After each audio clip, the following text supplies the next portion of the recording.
Good morning everyone, happy Thursday to all of you. ఇది మా terrace గార్డెన్లో jade plant. ఇది బాగా పెరుగుతుంది. ఇప్పుడు నేను దీని కటింగ్స్ ఒక చిన్న పాట్లో పెడతాను.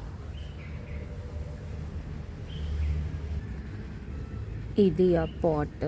దీంట్లో నేను మొత్తం కోకోపీట్ వేసాను, ఫుల్ కోకోపీట్. అండ్ ఇవేమో jade plant cuttings.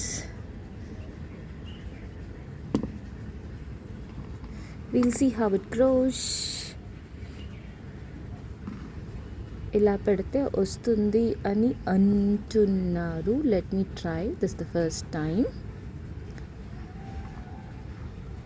Jade plant cuttings.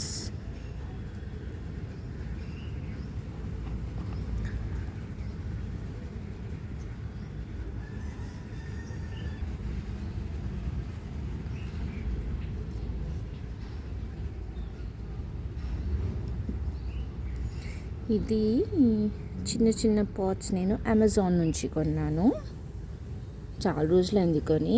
దీంట్లో వేరే ప్లాంట్స్ పెట్టాను, వచ్చాయి. ఇప్పుడు నేను దీంట్లో జేడ్ ప్లాంట్ కటింగ్స్ పెడుతున్నాను. We'll see how it grows. అన్నీ పెట్టేశాను జేడ్ ప్లాంట్ కటింగ్స్. జేడ్ ప్లాంట్కి వాటర్ అంత అవసరం ఉండదు, బికాస్ మనం వాటర్ ఇచ్చినప్పుడు it gets stored in its leaves. ఒక 2 days 3 days గ్యాప్ వచ్చినా కూడా it can survive. Jade plants cuttings తోటి ఇంకో పాట్లో జేడ్ ప్లాంట్ ఎలా పెరుగుతుందో చూద్దాం. Jade plant at my terrace garden.